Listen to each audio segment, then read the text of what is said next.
Welcome to Third Tuesday Conversation, the ELCA's Youth Ministry Network's monthly podcast.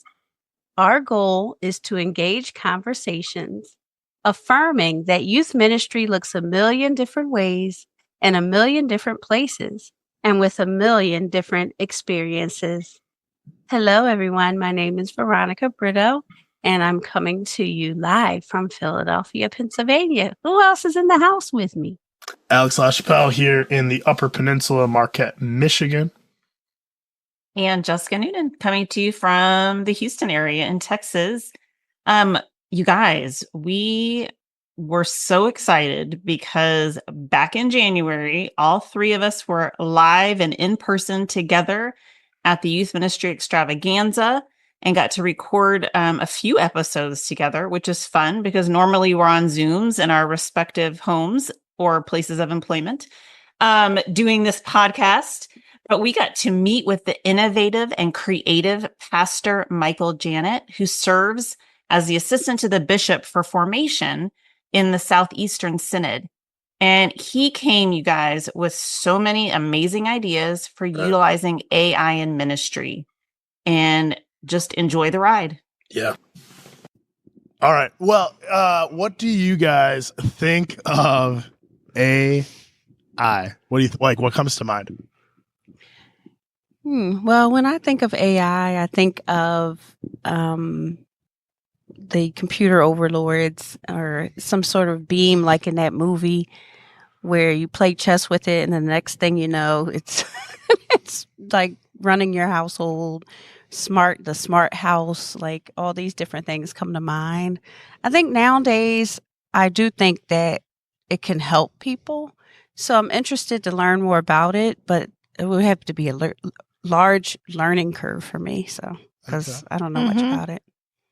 Yeah. I mean, I guess, you think about all the ways I'm like, Google, Siri, tell me this, find this for me, right? Like I'm always using it in that way. And I don't maybe know all the ways that maybe it could be used to benefit like the work that I do, right?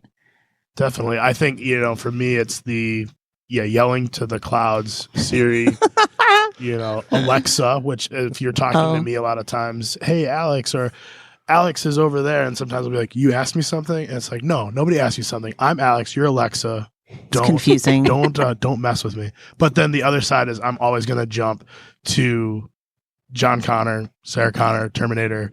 I believe that the machines will win one day, sooner than later, maybe even this year. But the nice part is if it was just the three of us, we would just be throwing up theories. But we have an expert with us today. We have Michael Jannette, and he is here at the Extravaganza talking a little bit about AI, and he's going to put all my fears to rest so that I don't have to be scared anymore.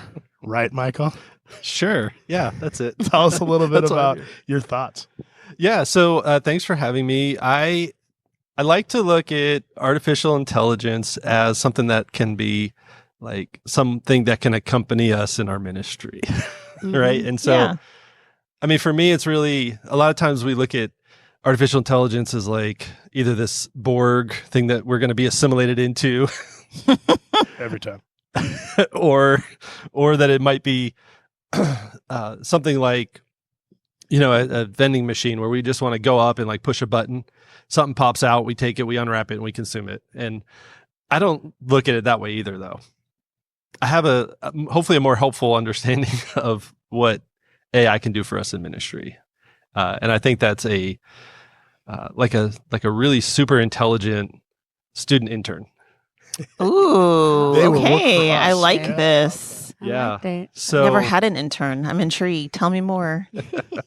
Yeah. So I think, a couple of things to keep in mind. Like we are worried about like AI taking over, right? So I think if we approach it from the perspective of like we're in the driver's seat, the agency lies with us, we're the ones in control. And so we take something, whether it's a question or something we've, some material we've produced, and that we can like hand it over to AI temporarily.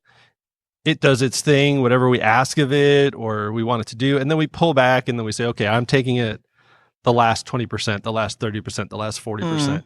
So I think there's like a sliding scale of like how much you want it to do for you which has some pitfalls, or how much you want to control. Mm. So in the end, I think the big thing to keep in mind is like we're in the driver's seat. We've got the agency, and so we're the ones that are kind of driving this bus here. Give us an example of that. What does that look like? Right. So, and I'll confess, right? Like the only way I've probably used AI in ministry is something like, hey, we're thinking about this theme. We're constructing this sentence to describe whatever it is we're doing. What are some other words I can use? Right. Because, you tend to use the same kind of language Absolutely. when you're doing things and you're like, it sounds just like all the other things. And surprisingly, right, we do. It's like, it doesn't always get it right. It doesn't know theology. Not yet. Right. So, yeah, but it does kind of like, I never thought about it from that angle. That does kind of bring this idea to life in a different way. But what are you talking about when you think about AI and being the one in control of it, right? Well, I mean, like you're in control because you take the outputs, right? You give it a thing, it gives you some outputs. You're like, yeah, this is right. No, this is off. The thing with AI is a lot of times is the more input you give it, the more directives you give it, the more likely you might be to take what it gives you and run with it. But again, you're in the driver's seat. So an example might be, so if I'm on the side on this spectrum of like, I don't want it to make a whole lot of decisions for me, you might say something like this. Instead of AI answering something for me, how about AI give me some questions? So I'm a youth leader and I'm going to be around middle school, high school youth, right? So say we have a middle school retreat coming up and say we center it on baptism, just an example. I might say, okay, AI, I'm doing a retreat. I'm an ELCA Lutheran, pastor, youth leader, fill in the blank. And I am preparing a retreat and the theme will be baptism. And you can give it scripture lessons. You can give it as much detail as you want and say, what kind of questions do you think they might ask during this retreat?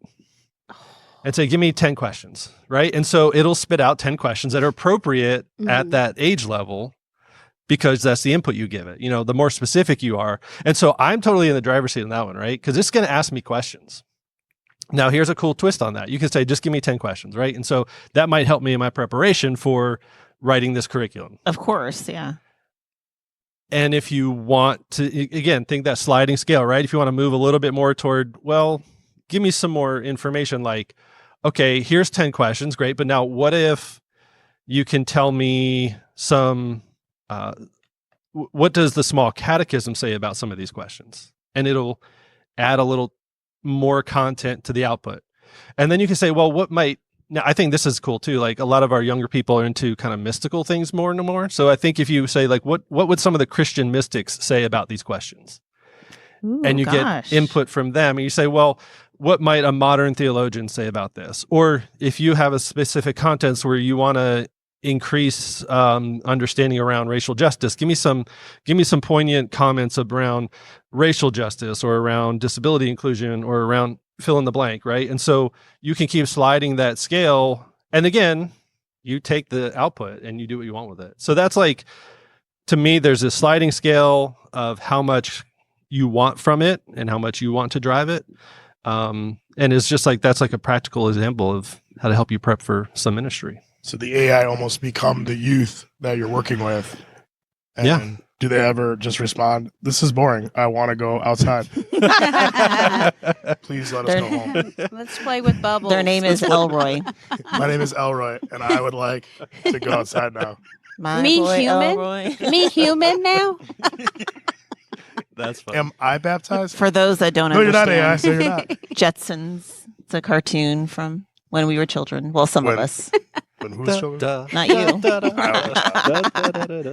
We're not cleared for that song. Now, it's going to be taken down for copyright purposes. So I have a question, Michael. Yes. So if I was looking, like you mentioned intern earlier, so how can AI be an assistant to some of us who are just have a lot going on? We have our, planners, our written planners, our internet, a lot of things, we're trying to keep the Outlook calendars and our own children and our own families. How might AI help us with that work-life balance? Yeah. So one of the I think one of the potential pitfalls we have with artificial intelligence is we think it's going to just read our mind and be able to. Well, we're not there yet, I'm sure. We think it. I think sometimes we have overconfidence in AI. So, like, first of all, like what you're talking about, like you would have to give it a lot of input. Like, here's my life, here's what I do, like, here's kind of my daily schedule. It will take all the inputs, compute it, and spit something back out to you. Because I mean, what it's doing is it's learning from basically like the internet. Like it's everything that's out there. And this is one of the pitfalls and, one of those ethical concerns is stuff that's out there, like even if it's proprietary, if it's out there, it'll learn from it. And so that's just one of the things. If you're a producer of goods that are proprietary, there's ways to use artificial intelligence that's more like on private spaces that won't go out there and other models won't learn from it. But just to get back to your example, I mean, it'll take your life examples and like, here's the neat thing about AI too. Like, and this applies to ministry, it applies to, your schedule, whatever. The more you can ask something like ChatGPT to ask you questions about, ask me enough questions to satisfy like a really helpful answer. So you might say, I want to work on my schedule, but like, what do you need to know from me to help me work out my schedule? And it will ask you probably like, okay, well, what's your work life like? And what's your personal life like? And so you have to have, understand, the concerns about, privacy and stuff like that's a concern. So if I'm the kind of person, I'm like, way over on that scale of like super early adopter. So I'm okay to get out there and I'm an open source kind of person. So like, I don't have any personal issues with that. So as long as you're okay with that, you put the inputs in and it'll give you something. And again, you can get it to ask you questions, and it'll kind of fine tune the response you're hoping for. People do this all the time with the trend right now is people like to say, okay, I have $300 to spend on food. Here's the kind of diet I have. Please give me a grocery list for the week. What? And it'll give You're rocking my world right now. Yeah. That's amazing. It won't quite yet order everything off Amazon for you, but one day. No, but like give me like ideas and recipes, and that's like the bane of my This is existence. back to the Jetsons. Like it's already at your door. Yeah. It's already at your front door. No, I want to make my own food, thank you. But but yeah, give me ideas. That's cool. Yes. What are other, like, if you think specifically in ministry, like what are some other best uses of AI? Things that you're like, other people need to know about this, right? This will help you. Yeah.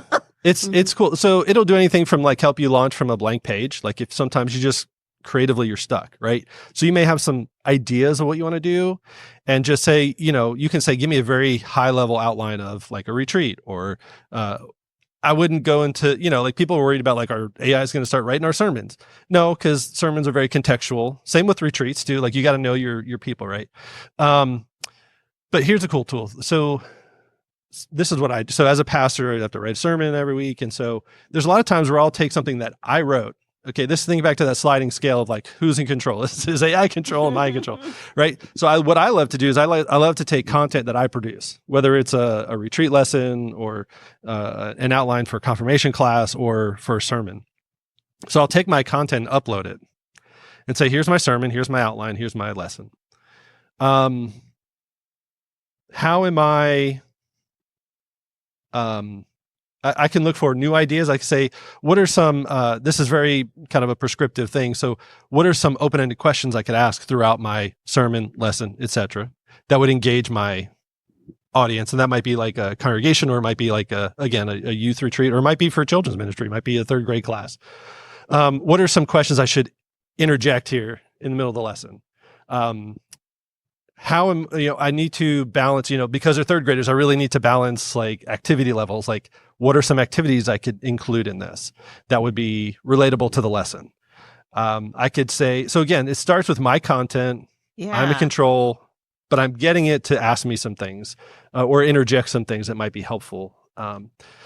And that then leads me to like, how do you leverage, say, the same content that you produce for other purposes? Right. Especially if you've been preaching a long time or you've been in ministry for a long time and you're like, oh, here's that lesson again. Here's that gospel text. And, what's my angle this time? Yeah, sure. Right. To give you, yeah. I mean, that's what I heard you saying, right? But that's how I would use it to get some different ideas about what Yeah. could that angle be. I mean, the caution is, right, then you also have to know theology well enough, right? Like to be like, okay, you know, that's maybe not the direction we want to go. Sure. Maybe that's not what this is about. Yeah. Well, and the other thing too is like now that we're in much more of a social media age, the other way to leverage content, right? It's like, yes, this is a different time. This is a 3-year cycle, maybe of sermons, or if you're doing the same lessons year after year, you want to kind of tweak them a bit, and you need to know your context because your context changes, right? Life changes. But the other way to leverage content is, say, I want to get into like sharing some things on social media. Maybe there's an event coming up, so I may have a lesson, I may have my curriculum all set.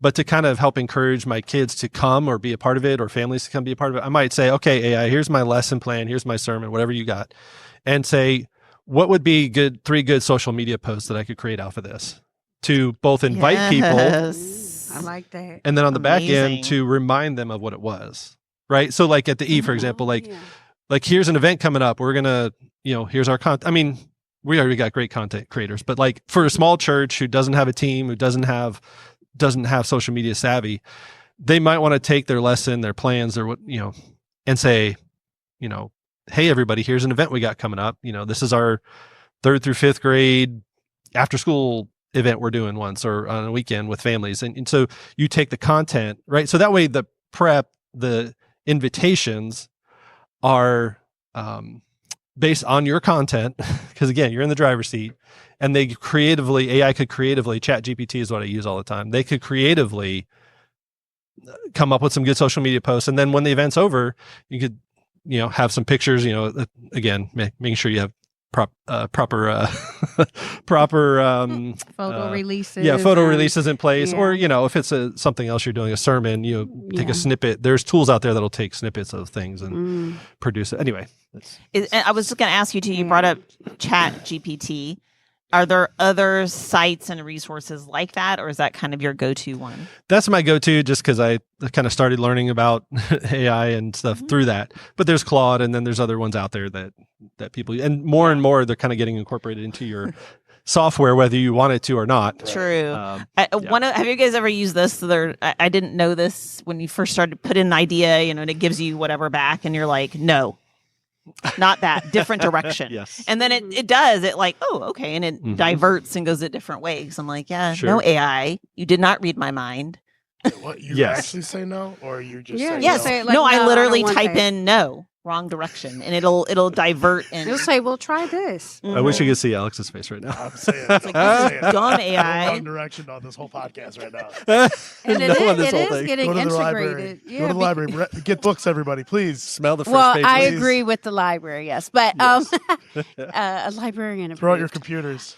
But I've noticed that AI is getting integrated into a lot of things. Like I've used Canva, and a lot of our listeners out there use Canva because they do have discounts for churches and nonprofits. Yep. So I've noticed that Canva is like AI on Canva. And so I've tried to, play around with it a lot. I'm like people at a prayer group, making sure they don't have 6, 7 fingers though. Because AI cannot do the fingers. AI images cannot do the images, right? Yes. What is the danger of using AI? I mean, as far as sermon snippets, it's got to be some sort of copyright something going on. What should people listening now? What should they watch out for? Be aware of when they're starting to go into AI territory? Yes. Sure. Yeah, I think the temptation is just kind of let it kind of be a shortcut.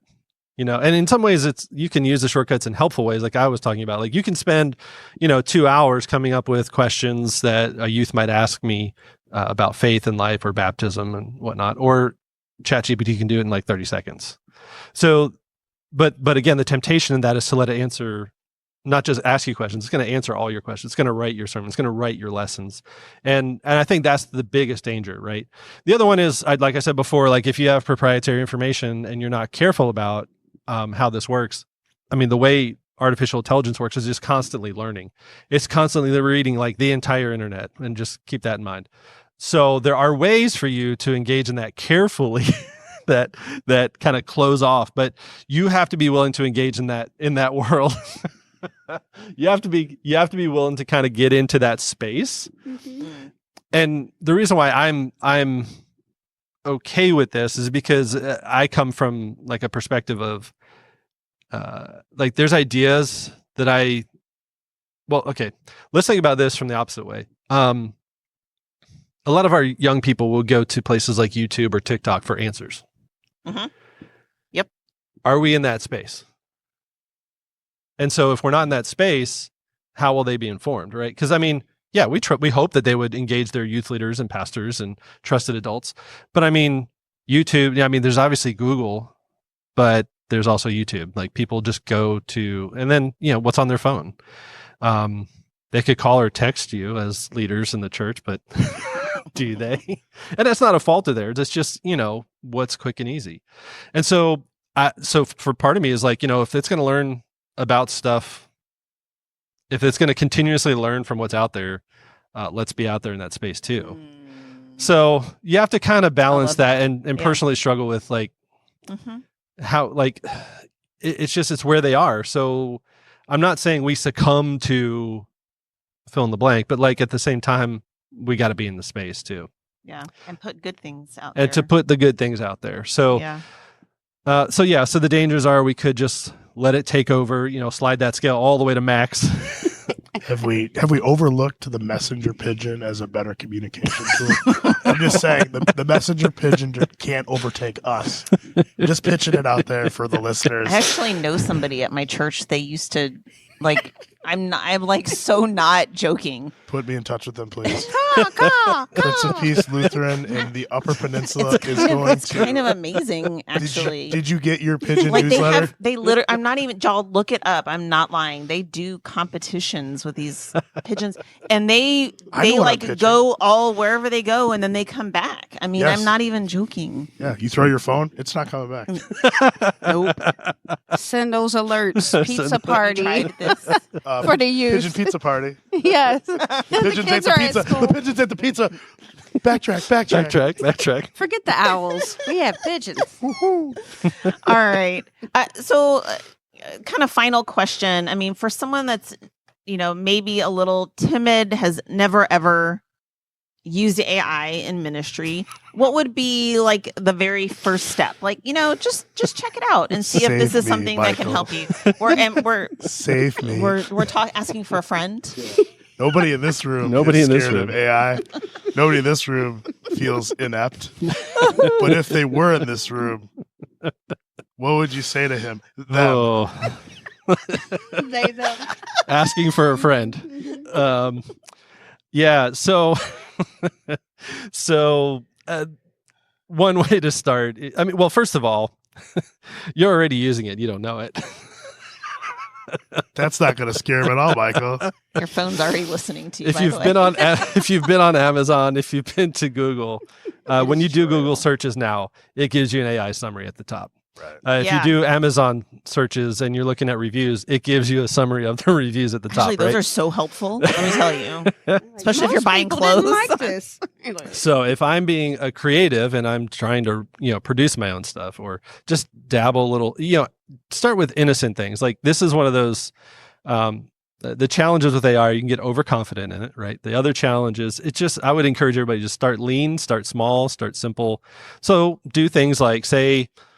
And in our context here, maybe we don't like the phrase vacation Bible school. We talked about this in our intensive care course with Don Runman, and we said, let's experiment. Like, I don't want to call it vacation Bible school, and the theme is, whatever, fish, water, and you can input all that and say, give me 10 different ways to identify vacation Bible school. Enchanted Under the Sea Holy Book Party. There you go. Enchanted Alex, Under the Sea. What's the acronym on that? He's a robot. Run. I've been pitching. Don't trust them to make me sound crazy, so you lean more in. Come to the dark side.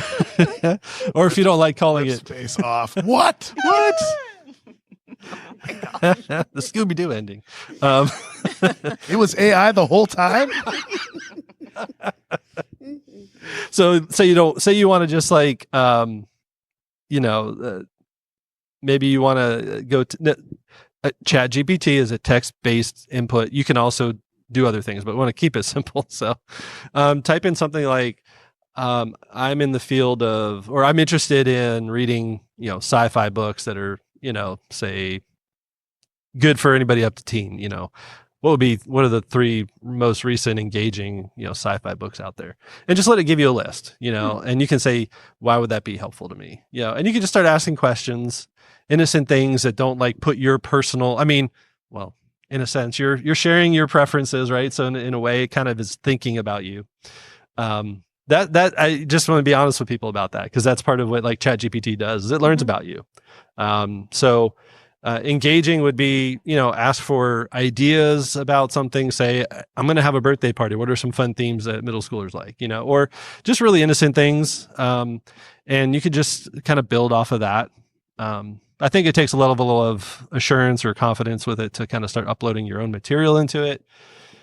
So, but I found it to be very, very helpful, and again, kind of saving me time, but also, retaining control of the material and what I take from it. I think that's the key lesson, is you're in the driver's seat. You're the one who can slide that scale back and forth. And I think it's always good to just know, like, you're the one in control here. But, also know that it's learning. You can close off what it learns. So there are safety measures to that. You can say, I want to use the tool, but I don't want the world to know about me or about what I'm inputting. So there are safety measures in place. That takes little technical details, but you can do that, especially with you can do that with OpenAI. You can do it with Claude, which is another big popular tool. So there are safety measures you can put in place so that it's not learning about, who you are. But yeah, so it takes a little bit. So I understand I'm way early on the curve of adopters to this tool and this technology. Part of my background, is a computer science major from Georgia Tech, so I have a high comfort level with technology. But I understand that some people are scared of it. So start simple, start small, and do it with a friend. You can figure out some Bring a friend. advantages. Michael, Alex? Michael, will you be my friend? The AI partner. If I'm lost, can I call you? Absolutely. Fell into a canyon. I think too, the big thing to remember, I think, with these things is the speciality of Christianity in my mind is like grace and mercy, forgiveness. There is an alternate identity in Christ that will always, I think, challenge anything that's, man-made or, created like that. Because at the end of the day, and I think this goes back to an iRobot experience that I had a long time ago. Like when I watched iRobot, the whole premise is that it didn't know how to choose like what was important. And so at the end of the day, like they want you to be better. I believe AI really does want us to be better, but they also don't recognize that Christ sacrificed. So when AI goes like, why would you sacrifice? Like, go to the best, be the best. Here's the top 10. A lot of times they're going to say, give me the best version of a way that includes all people. And you can't write the narrative that is what Christ is in the world. Mm-hmm. So I think you're right on, where push yourself, challenge yourself, get it to ask you tough questions, make yourself vulnerable, not to the machine. Let the machine help you find your vulnerability with God. Mm-hmm. I think that's like a piece that we can carry forward. So yeah, absolutely. I love it. Yep. Well, thank you so much, Michael, for sharing welcome. your Thanks. experience John Connor. and knowledge. And we promise he is a real person. The ELCA is John Connor. Yes, that's what I'm gonna start telling people about. Yeah. Do Such you a- have any socials or anything you want to share where we can contact you? So I started For a friend. last year. I started a YouTube channel called Lutheran Tech Talk. Oh, Awesome. Oh, I Lutheran love Tech it. Talk. There's just a couple of videos out there. It's just the basics of like how to do Chat GPT, and Okay. gave some of the examples I shared today. It's a little taster. It's not very in depth, but yeah, you can reach me there. Or M Jannette. It's my first initial, my last name, M Jannette, on some of the socials. I love it. So Yeah. AI in ministry, ? AI in ministry. I'm in. I'm sold. Exclamation point. I've already That's typed right. in my address, my credit card number, and I said budget my life and plan out my next years of ministry. It's cool. You're Go done. for It it. just saved you like just- months of work. I just bought a blimp. It's at your front door. It's already got 12 YouTube videos populated of you. Thank you so much. You're welcome. Awesome. Thank you. This was fun. Yes. Well, that was awesome. It's good to go back down memory lane for a second there. And I'm going to be honest with you guys. I'm still a little afraid about the Terminator stuff. I know I thought I was going to grow up. I did use ChatGPT a few times since the conversation. And every time it ended, I just think they know too much. They know too much. I did exactly what he said too. I put it in like, ask me 10 questions that I should ask people about a book study that we did. And then I was like, how does it know so much? And then it like challenged me because I didn't know all the answers. So I was just, I don't know.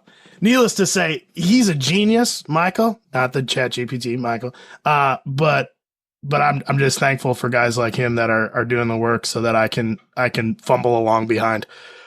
With all that being said, we've got a couple announcements before we go. A reminder that as a Network Plus members, you have access to Martin's List. Martin's List is a resource sharing website.